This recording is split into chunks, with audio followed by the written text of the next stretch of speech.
So ನಾನು ಕೂಡ ನಿಮ್ಮ ಮಾಧ್ಯಮದಲ್ಲಿ ಪೇಪರ್ಲೆಲ್ಲ ನಾನು ಕೂಡ ಓದಿದ್ದೇನೆ. ಅದೇ ನನಗೆ ಯಾವುದೇ ಮಾಹಿತಿ ಇಲ್ಲ. ನಾನೀಗ ಸ್ಪೀಕರ್ ಆಗಿದ್ದೇನೆ. ನನಗೇನು ರಾಜಕೀಯ ನಡೀತದೆ ಅಂತ ನನ್ನ ಗಮನದಲ್ಲಿ ಯಾವುದು ಕೂಡ ಇವತ್ತು ಇಲ್ಲ.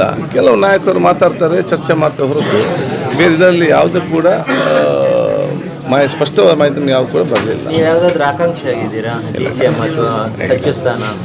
ನಾನು ಯಾವುದೇ ಆಕಾಂಕ್ಷಿ ಅಲ್ಲ.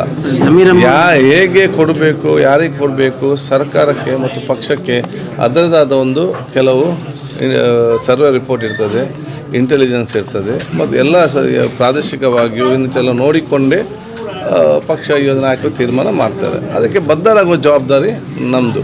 ಕಳೆದ ಸಲ 2023 ನಾನು ಮಂತ್ರಿ ಸ್ಥಾನದಲ್ಲಿ ಲಿಸ್ಟ್ ಅಂತ ಇತ್ತು. ಸಡನ್ನಾಗಿ ನನಗೆ ಸಭಾಧ್ಯಕ್ಷ ಸ್ಥಾನದ ಅವಕಾಶ ಮಾಡಿ ಕೊಟ್ಟರು. ನಾವು ಯಾವುದೇ ಒಂದು ಚರ್ಚೆ ಇಲ್ಲದೆ ತಗೊಂಡು ಕೆಲಸ ನಾವು ಮಾಡಿದ್ದೇವೆ. ನಮಗೆ ಪೋಸ್ಟ್ ಈಸ್ ನಾಟ್ ಇಂಪಾರ್ಟೆಂಟ್. ನಮಗೆ ವರ್ಕ್ ಈಸ್ ಇಂಪಾರ್ಟೆಂಟ್. ಪೋಸ್ಟ್ ನಮ್ಮನ್ನು ದೊಡ್ಡ ಜನ ಮಾಡೋದಿಲ್ಲ. ನಮ್ಮ ವರ್ಕ್ ಮಾತ್ರ ಮತ್ತು ಪ್ರಾಮಾಣಿಕತೆ ಕೆಲಸ ಮಾತ್ರ ನಮ್ಮ ದೊಡ್ಡ ಜನನಾಗಿ ಮಾಡ್ತದೆ. ಸರ್, ಈಗ ಜಮೀರ್ ಅಹಮದ್ ಅವರ ಒಂದು ಆಡಿಯೋ ಲೀಕ್ ನೋಡಿ, ನನಗೆ ನೋಡಿ ಇದೆಲ್ಲ ವ್ಯಾಪ್ತಿಯಲ್ಲಿ ಬರುವುದಿಲ್ಲ. ಇದಕ್ಕೆ ಏನು ರಿಯಾಕ್ಷನ್ ಮಾಡಲಿಕ್ಕೆ ಕೂಡ ಆಗುವುದಿಲ್ಲ. ಯಾವ ಸಭಾಸ್ಥಾನ ನಾವು ಬಿಟ್ಟು ಬರ್ತೇವೆ ಆಗ ಇದರ ಬಗ್ಗೆ ಎಲ್ಲ ನಾನು ಚರ್ಚೆ ಮಾಡ್ತೇನೆ. ಯಾವುದು ಅಲ್ಲ ನೋಡಿ, ನಮ್ಮ ಪ್ರಜಾಪ್ರಭುತ್ವ ವ್ಯವಸ್ಥೆಯಲ್ಲಿ ಅವಕಾಶಗಳು ಬಂದರೆ ಕೂಡ ಆವಾಗ ಕೊಡಲೇಬೇಕಾಗ್ತದೆ. ಅಥವಾ ಪಕ್ಷ ಸೂಚಿಸಿದರೆ ಆವಾಗ ನಾವು ಅದನ್ನು ಕೊಡಬೇಕಾಗ್ತದೆ. ಯಾವ ರೀತಿ ಸೂಚನೆ ಅಲ್ಲಿ ನೋಡಿ, ರಾಜ್ಯಕ್ಕೆ ಬೇರೆ, ಭೇಟಿಯಾಗುವಂಥ ವಿಚಾರವೇ ಬೇರೆ. ನಾವು ಪರಿಚಯಸ್ಥರಾಗಿ ಗೌರವಪೂರ್ವಕವಾಗಿ ಫ್ರೆಂಡ್ಸ್ ಆಗಿ ನಾವೆಲ್ಲ ಸಂದರ್ಭದಲ್ಲಿ ನಾವು ಭೇಟಿ ಆಗ್ತಾನೆ ಇರ್ತೇವೆ. ಅದು ಎಂದಿಗೂ ಕೂಡ ಅದು ರಾಜ್ಯಕ್ಕೆ ಪ್ರೇರಿತವಾಗಿ ಇರುವುದಿಲ್ಲ. ಅದು ಸೌಹಾರ್ದತೆ, ಒಂದು ಸೋಷಲ್ ಸೆಕ್ಟರಲ್ಲಿ ಒಬ್ಬರು ಪರಿಚಯ ಮಾಡಿಕೊಂಡು ಭೇಟಿ ಆಗೋದು ಮತ್ತು ಎಲ್ಲರೂ ನಾವು ಭೇಟಿ ಆಗ್ತೇವೆ. ಎಲ್ಲ ಒಂದು ಸಂದರ್ಭದಲ್ಲಿ ಇಲ್ಲ, ಸದ್ಯ ಯಾವುದೇ ಬರಲಿಲ್ಲ. ಈಗ ಡೆಲ್ಲಿಗೆ ಮೊನ್ನೆ ಹೋಗಿದ್ದೆ, ಅಲ್ಲಿ ನಿಮಗೆ ಸಚಿವ ಸ್ಥಾನದ ಬಗ್ಗೆ ನಮ್ಮಲ್ಲಿ ಮೊನ್ನೆ ಸ್ಪೀಕರ್ಸ್ ಮೀಟಿಂಗ್ ಇವತ್ತು ಡೆಲ್ಲಿ ಚೇಂಬರಲ್ಲಿ ಸ್ಪೀಕರ್ ಕಿಚಲ್ಲಿತ್ತು. ಎಲ್ಲ ಮಾತಾಡಿಕೊಂಡು ಬಂದಿದ್ದೇವೆ. ಮತ್ತು ಯಾವುದೇ ಇದರಲ್ಲಿ ಮಾಹಿತಿ ಇರಲಿ, ಚರ್ಚೆಯಲ್ಲಿ ಇಲ್ಲಿ ನಮಗೆ ಅದು ಯಾವುದು ಕೂಡ ಸಿಕ್ಕಲಿಲ್ಲ. ಸರ್, ಈಗ ಸ್ಪೀಕರ್ ಆಗಿ ಈಗ 2.25 ವರ್ಷ ಮಾಡಿದ್ದೀನಿ, ಹೇಗೆ ಅನಿಸುತ್ತೆ ಸರ್? ನಾನು ಭಾಳ ಖುಷಿಯಿಂದ ಇದ್ದೇನೆ.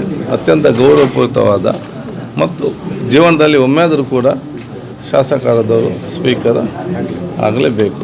ಅದು ಅತ್ಯಂತ ಒಂದು ಗೌರವಪೂರಿತವಾದ, ಸಂವಿಧಾನಬದ್ಧವಾದ ಮತ್ತು ನಮ್ಮ ವ್ಯಕ್ತಿತ್ವವನ್ನು ಕೂಡ ಸ್ವಲ್ಪ ಅದರಲ್ಲಿ ಹೆಚ್ಚು ಸಂಸದೀಯ ವ್ಯವಸ್ಥೆಯಲ್ಲಿ ಹೆಚ್ಚು ಪರಿಣಾಮಕಾರಿ ಅರ್ಥ ಮಾಡಿಕೊಳ್ಳಲು ಭವಿಷ್ಯಕ್ಕೆ ನಮಗೆ ಪ್ರಯೋಜನ, ನಮ್ಮ ನಾಯಕತ್ವಕ್ಕೆ ಪ್ರಯೋಜನ ಆಗುವಂಥ ಎಲ್ಲ ಅವಕಾಶಗಳು ಆ ಸ್ಪೀಕರ್ ಪೋಸ್ಟ್ನಲ್ಲಿ ಇದೆ. ಸರ್, ಈಗ ಮುಂದೆ 2 ವರ್ಷಗಳ ಕಾಲ ಸ್ಪೀಕರ್ ಆಗಿ ನೀವು ಮುಂದುವರಿಸಿ ಅಂತ ಹೇಳಿದರೆ ಮಾಡಲಿಕ್ಕೆ ರೆಡಿ ಇದ್ದೀರಾ ಅಥವಾ ಸಚಿವ ಸ್ಥಾನಕ್ಕೆ ಯಾವುದಾದ್ರೂ? ನೋಡಿ, ಪಕ್ಷ ಯಾವುದೇ ಹೇಳಿದರೂ ಕೂಡ ನಾವು ಅದಕ್ಕೆ ತಯಾರಿದ್ದೇವೆ. ನಮ್ಮನ್ನು ಇಷ್ಟು ದೊಡ್ಡ ಸ್ಥಾನಕ್ಕೆ ತಂದದ್ದು ಅದು ಪಕ್ಷ ಮತ್ತು ಪಕ್ಷದ ಕಾರ್ಯಕರ್ತರು ಮತ್ತು ಮತದಾರರು. ಪಕ್ಷಕ್ಕೆ ಮುಂದೆ ನಾವೆಲ್ಲರೂ ಕೂಡ ಝೀರೋ. ಪಕ್ಷ ಬಿಟ್ಟು ಹೋದಂಥವ್ರು ತುಂಬ ಜನ ಎಲ್ಲ ಪಕ್ಷದಲ್ಲೇ ನೋಡಿದರೆ ಆವಾಗ ಗೊತ್ತಾಗ್ತದೆ. ಪಕ್ಷ ಬಿಟ್ಟು ಪಕ್ಷಕ್ಕಿಂತ ವ್ಯಕ್ತಿಗಿಂತ ಪಕ್ಷ ದೊಡ್ಡದು, ಪಕ್ಷಕ್ಕಿಂತ ಯಾರು ಕೂಡ ದೊಡ್ಡವರು ಅಲ್ಲ ಅಂತ ಇತಿಹಾಸ ನಮಗೆ ತೋರಿಸಿಕೊಟ್ಟಿದೆ. ಸರ್, ಈಗ ಸಚಿವ ಸ್ಥಾನ ಸಾಕಷ್ಟು ಬಾರಿ ಆರೋಗ್ಯ ಸಚಿವರಾಗಿ ಬೇರೆ ಬೇರೆ ಸಚಿವ ಸ್ಥಾನ ನಿಭಾಯಿಸಿದ್ರು. ಈ ಬಾರಿ ಅಂಥ ಅವಕಾಶಗಳು ಸಿಕ್ಕರೆ ಯಾವ ರೀತಿಯಾಗಿರುತ್ತೆ? ಅದನ್ನು ಯಾವುದು ಸಿಗ್ತದೆ ನೋಡಿಕೊಂಡು ಜನರಿಗೆ ಪ್ರಯೋಜನ ಆಗುವ ಜೊತೆಯಲ್ಲಿ ಭವಿಷ್ಯದ ಜನ ನೆನಪಿಡುವಂಥ ಕೆಲಸ ನಾವೆಲ್ಲ ಮಾಡಬೇಕಾಗ್ತದೆ. Thank you.